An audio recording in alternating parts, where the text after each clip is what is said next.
The Whitmore University Alumni Hall was decorated in the school's colors. Deep blue and gold bunting hung from every column, and the banquet tables were covered in crisp white linens with gold-rimmed china. Through the tall windows, the campus stretched out in its full spring glory, ancient oak trees, red brick buildings, and the distinctive spire of the library that had stood for over a century. My sister Emily's graduation party was being held in the most prestigious venue on campus, reserved for only the most distinguished celebrations. She'd graduated summa cum laude with a degree in molecular biology, and our parents had spared no expense in celebrating her achievement. I sat at the family table wearing dark jeans and a simple gray sweater, watching guests mingle and congratulate Emily. She looked radiant in a cream-colored dress, her honor cords displayed prominently, her diploma in a leather folder that she kept showing to anyone who asked. "Isabel." My mother appeared beside me, her smile tight. "You made it. We weren't sure you'd come." "Of course I came," I said. "Emily's graduation is important." "Yes, well." Mom glanced at my outfit with barely concealed disappointment. "You could have dressed up. This is a formal event." "I'm dressed fine, Mom." She sighed and moved away to greet more guests. I recognized most of them. Family members, Emily's friends from university, her professors, Dad's business colleagues. Everyone who mattered in Emily's life, all gathered to celebrate her success. My father approached with Uncle Robert, both holding glasses of champagne. Dad's expression when he looked at me was complicated. Part love, part disappointment, part confusion about what exactly had gone wrong with his eldest daughter. "Isabel," he said. "Good of you to show up." "Wouldn't miss it," I said. "Emily's done well," Uncle Robert said, though his tone suggested he was really saying unlike you. "Full scholarship, honors program, multiple job offers already. That's what real dedication looks like." "She worked very hard," I agreed. "Unlike some people," Dad muttered, not quite under his breath. The guests began taking their seats as the program was about to begin. I remained at the family table, positioned at the far end, while Emily held court at the center surrounded by her sorority sisters and honors society members. The university's dean of students approached the podium and tapped the microphone. "Good afternoon, everyone. We're here today to celebrate not just one graduate but excellence itself. Emily Blackwood represents the very best of what Whitmore University stands for: dedication, brilliance, and achievement." Applause filled the room. Emily beamed. "Emily came to us 4 years ago," the dean continued, "as a scholarship student from a family that values education above all else. She took that opportunity and exceeded every expectation." More applause. I clapped politely. Her parents, Richard and Margaret Blackwood, instilled in their daughters the importance of education and hard work. The dean gestured to our table. "Though I understand only one daughter fully embraced that lesson." The room laughed politely. I felt every eye slide toward me, then quickly away. The dropout. The failure. The one who didn't embrace the lesson. After the dean's speech there were toasts. Emily's boyfriend Marcus stood up and talked about her ambition and drive. Her best friend spoke about her dedication. Her professor praised her research abilities. Finally, Dad stood up. He was a successful commercial real estate developer, a man who'd built his fortune through determination and strategic thinking. He commanded attention when he spoke. "I have 2 daughters," he began, his voice carrying across the room. "One of them understood that education is the foundation of success. One of them recognized that opportunities should be seized, not squandered. One of them made me proud by completing her degree with highest honors." He raised his glass to Emily. "My daughter Emily represents everything I tried to teach both my children. She listened. She learned. She succeeded. At least one daughter succeeded." The implied criticism hit me like a physical blow, but I kept my expression neutral. I'd learned long ago that reacting only made it worse. As the formal program concluded and guests began mingling again, I found myself cornered near the dessert table by Emily's sorority sisters. "So you're Emily's sister?" one of them said, a blonde named Courtney who I remembered from previous family events. "The one who dropped out?" "I left community college, yes," I said calmly. "That must be so hard," another girl said with exaggerated sympathy. "Watching your younger sister succeed when you couldn't even finish community college. That has to sting." "I'm happy for Emily," I said honestly. "Still," Courtney pressed, "you must regret it. Dropping out. Making such a huge mistake. I mean, look at Emily, she's going to medical school." Full ride to Johns Hopkins. And you're... What exactly? I work in philanthropy, I said simply. They exchanged glances that clearly said unemployed. Philanthropy, Courtney repeated. Is that like volunteer work? Something like that. Well, that's nice, the sympathetic one said. It's good that you found something to do. Even if it doesn't pay. They drifted away giggling. I took a bite of cake and looked out the windows at the campus. The new science building was visible in the distance. A stunning structure of glass and steel that had been completed just last month. It housed state-of-the-art laboratories, research facilities, and collaborative spaces. The project had been my idea, my funding, my vision. Emily appeared beside me, her face flushed with champagne and triumph. Having fun. Congratulations, I said sincerely. You earned this. I did, she agreed. 4 years of incredibly hard work. You know what that's like, don't you? Oh wait, you don't. You dropped out after what, 2 semesters? 3, I corrected quietly. 3 semesters at community college, she said loudly enough that people nearby could hear. And you couldn't even finish that. Do you know how embarrassing that is for the family? Dad tells people he has 1 daughter. Just 1. Because he's too ashamed to mention you. Emily. You dropped out of community college, she announced to the growing circle of listeners. Community college, Isabel. Not even a real university. And you couldn't even handle that. Such an embarrassment. Family members had gathered now. Mom and Dad, Uncle Robert and Aunt Patricia, my cousins, Emily's friends. All of them looking at me with varying degrees of pity and judgment. I don't understand what happened to you, Mom said, her voice thick with disappointment. You were so bright in high school. We thought you'd go far. And then you just gave up. I didn't give up, I said. I chose a different path. A path to nowhere, Uncle Robert scoffed. Look at Emily, she's going to be a doctor. She's going to save lives. And you're doing, what? Volunteer work? Living in that tiny apartment? Driving that old car? That's not a path. That's just drifting. At least 1 daughter succeeded, Dad repeated, his voice heavy with meaning. He put his arm around Emily. At least 1 daughter understood what really matters. What really matters is education, Emily said, emboldened by the attention and champagne. Having a degree. Being someone. You're nobody, Isabel. You dropped out of community college. You have nothing. You are nothing. The cruelty of it hung in the air. Several people looked uncomfortable, but no one contradicted her. I'm proud of who I am, I said quietly. Proud of being a dropout? Emily laughed. Proud of disappointing our entire family? Proud of being the failure while I'm the success? That's pathetic. My phone buzzed in my pocket. I pulled it out and glanced at the screen. A message from Dr. Catherine Morrison, Whitmore University's president. Asterisk running 5 minutes late. Traffic from the board meeting. See you soon. Asterisk. I typed back. Asterisk no problem. I'm here. Asterisk. Who are you texting? Emily demanded. One of your other dropout friends? Just confirming an appointment, I said. An appointment, she mimicked. God, Isabel, even your excuses are sad. Just admit it, you failed. You dropped out because you weren't smart enough, weren't dedicated enough, weren't good enough. I succeeded because I'm better than you. That's just facts. The room had gone quiet. People were watching this public humiliation with a kind of horrified fascination usually reserved for car accidents. Emily, Marcus said quietly. Maybe that's enough. It's not enough, she snapped. She shows up here in her cheap jeans and her Goodwill sweater, acting like she belongs at my graduation party. She doesn't belong. She's an embarrassment to this family and to this university. I never attended this university, I pointed out calmly.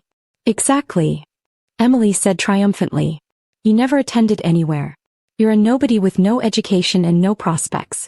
You're living proof that some people are just meant to fail. The doors to the alumni hall opened and Dr. Catherine Morrison entered, followed by 2 members of the university's board of trustees. Catherine was in her late 50s, distinguished and commanding in a navy suit. She scanned the room until she spotted me and her face lit up with a warm smile. She walked directly toward our table, her heels clicking on the marble floor.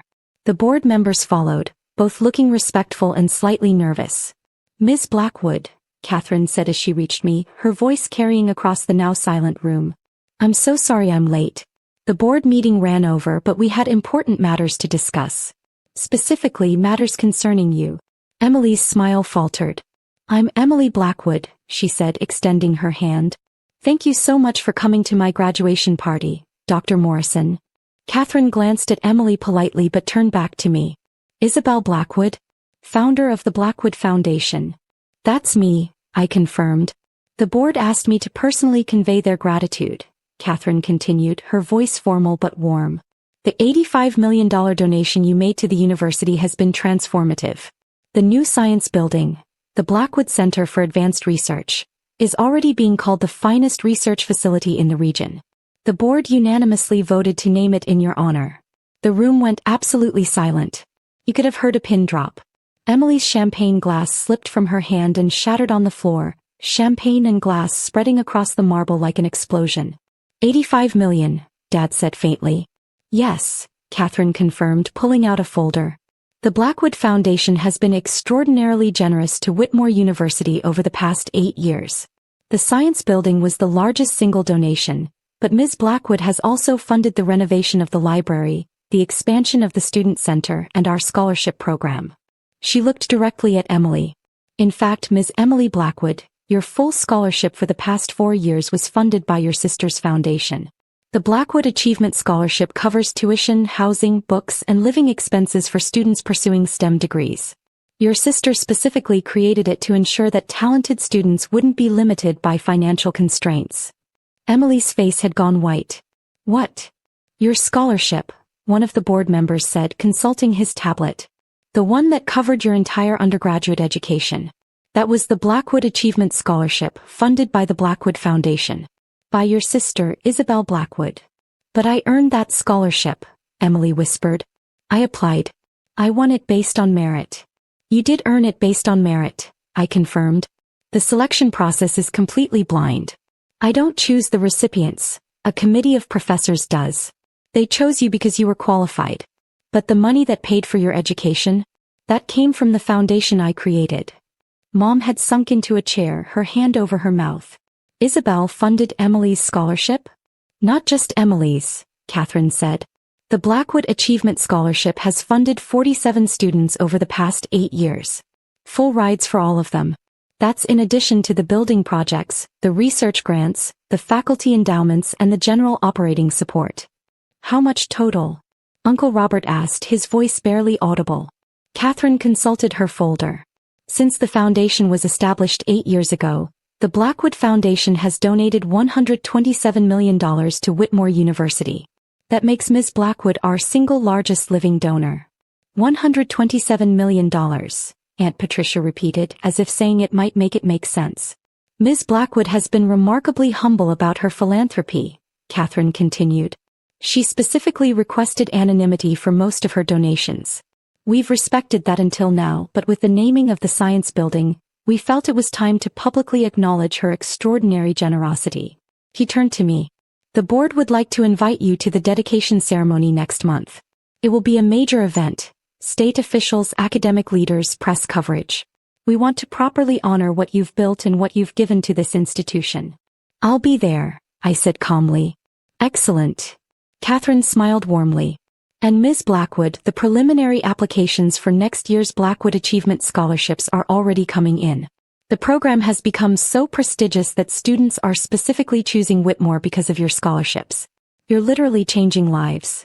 After Catherine and the board members excused themselves, the alumni hall remained silent. Everyone was staring at me like I'd turned into someone they'd never seen before. Emily sank into a chair, her graduation triumph completely overshadowed. "You paid for my college. My entire education. For years. You paid for all of it." "The foundation paid for it," I corrected. "And you earned it. The scholarship committee chose you based on your merits, your grades, your potential. I had no influence on that decision." "But the money came from you," she said hollowly. "My scholarship. My education. My success. It all came from you." "It came from the foundation," I repeated. "Which I created with money I earned." Which brings us to the question you all seem to be wondering. Where did the money come from? Every eye was on me now. When I left community college after 3 semesters, it wasn't because I couldn't handle it. It was because I'd already learned what I needed to learn. I'd started a tech company in my dorm room, a software platform for nonprofit organizations. Small at first, but it grew quickly. A tech company, Dad said slowly. I sold it after 4 years for $340 million, I said simply. Took that money and invested it carefully, real estate, stocks, emerging technologies. Built it to just over $900 million in total assets. Created the Blackwood Foundation to manage philanthropic giving. We donate approximately $40 million per year to various causes. Education is my primary focus. $900 million, Mom whispered. Dollars. Give or take, I confirmed. Markets fluctuate. But yes, approximately $900 million in assets. The foundation is valued at $680 million. The rest is in personal investments and trusts. Marcus, Emily's boyfriend, pulled out his phone and started typing frantically. Holy shit. Isabel Blackwood. You're the Isabel Blackwood. Founder of Connect Give. Forbes 30 Under 30. Business Insider called you the silent philanthropist, because you refuse all publicity. I prefer to keep a low profile, I said. Low profile. He was scrolling rapidly. You've donated over $200 million to various causes in the past 8 years. Education, medical research, environmental conservation. There are articles about you in every major business publication. They just never have photos because you refuse interviews. I don't do this for recognition, I explained. I do it because I can. Because I was lucky and smart and worked hard, and now I have resources that can help people. That's what matters. The impact, not the credit. Emily was crying now, quiet tears streaming down her face. I called you a failure. I said you were nothing. I said you were an embarrassment. You did, I agreed. Because you didn't know any better. Because Mom and Dad told you I was a disappointment. Because you were taught to measure success by degrees and titles instead of impact and purpose. But you dropped out, Dad protested weakly. You left college. I left because I was building something bigger than a degree could give me, I said. I didn't need more classes. I needed to execute on my vision. So I left, built the company, sold it, and created something that's now helping thousands of people get the education I chose not to finish. You could have told us, Mom said, tears in her eyes. All these years you let us think. I let you think exactly what you wanted to think, I interrupted. I wore cheap clothes because I don't care about expensive things. I drove an old car because it runs fine. I lived in a small apartment because I don't need space. I need proximity to my office. Every dollar I didn't spend on impressing you went into the foundation. Into scholarships. Into research facilities. Into changing lives. Uncle Robert was staring at me with something like awe. You're almost a billionaire. I'm someone who decided that accumulating wealth wasn't as important as using it, I corrected. The number doesn't matter. What matters is what you do with it. The science building, Emily said. The Blackwood Center. That's really named after you. After our family, I said. After Dad's business sense that he tried to teach us. After Mom's insistence on the importance of education. After the values you thought I rejected. I didn't reject them, I applied them differently. Why the science building specifically? Dad asked. Because I believe in research. In pushing boundaries. In asking questions that don't have easy answers. That building will house scientists working on everything from cancer treatments to climate solutions. That matters more than any degree I could have gotten. Catherine returned with a photographer. Ms. Blackwood, if you don't mind, we'd like to take a few photos for the university magazine. Perhaps with your family? We gathered for photos. Me in my jeans and sweater, Emily in her graduation dress still stunned and crying, Mom and Dad looking like they'd been hit by a truck. The photographer positioned us in front of a large photograph of the new science building. Everyone smile, the photographer said. This is for the article about the Blackwood Center dedication. After the photos, Emily pulled me aside. I don't know what to say. You don't have to say anything, I told her. Just learn from this. Learn that success isn't one path. That education comes in many forms. That judging people by their choices without understanding those choices is cruel. You funded my entire education while I called you a failure, she said, her voice breaking. How can you even look at me? Because you're my sister, I said simply. Because you didn't know better. Because I chose not to tell you. This isn't about punishing you. This is about showing you that there's more than one way to succeed. Medical school, she said suddenly. Johns Hopkins. Full ride.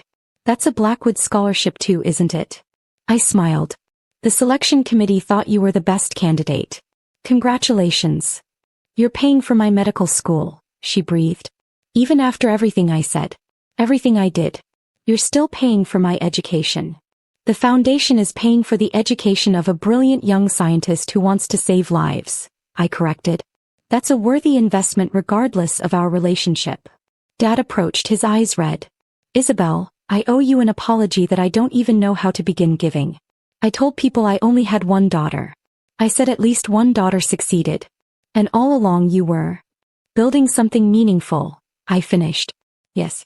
But Dad, I learned that from you. You built your business from nothing. You taught me that real success isn't about titles. It's about creating value. I just applied those lessons differently than you expected. I'm so proud of you, he said, his voice breaking. I'm so incredibly proud of you, and I'm so sorry it took me this long to see it. You see it now, I said. That's what matters. The party continued, but the energy had completely shifted. People approached me now with curiosity and respect instead of pity. Emily's friends wanted to know about the tech company. My cousins asked about the foundation. Even Courtney, the sorority girl who'd mocked me earlier, apologized profusely. As the evening wound down and guests began to leave, I stood at the windows looking out at the campus. The Blackwood Center gleamed in the setting sun, a monument to what careful planning and generous giving could create. Emily joined me, still in her graduation dress, her diploma clutched in her hands. Does it bother you, she asked quietly, that you don't have one of these? A diploma? No, I said honestly. I have something better, the knowledge that I'm making a difference. That 47 students got educations they couldn't have afforded otherwise. That researchers have facilities to do work that might save lives. That's worth more than any piece of paper. I want to be like you, she said suddenly. When I'm a doctor, when I'm successful, I want to give back like you do. I want to help people the way you've helped me. Then do it, I said. Build your career. Save lives. And when you have resources, use them wisely. That's the real measure of success, not what you accumulate but what you give away. The community college dropout who became a philanthropist, she said with a watery smile. That's going to be one hell of a story. It's not about the dropout part, I corrected. It's about the choice to pursue something meaningful over something conventional. It's about being brave enough to disappoint people temporarily in order to create something lasting. As I left the party that evening, walking across campus toward my car, a 10-year-old Subaru that ran perfectly fine, I passed the construction site where the Blackwood Center stood complete. Workers had already installed the bronze plaque at the entrance. Asterisk the Blackwood Center for Advanced Research. Founded through the generosity of Isabel Blackwood and the Blackwood Foundation. May those who study here ask brave questions and seek bold answers. Asterisk. I'd written that inscription myself. Captured everything I believed about education, research, and the pursuit of knowledge. My phone buzzed with a text from Emily. Asterisk, thank you. For everything. I'll spend the rest of my life trying to deserve what you've given me. Asterisk. I typed back.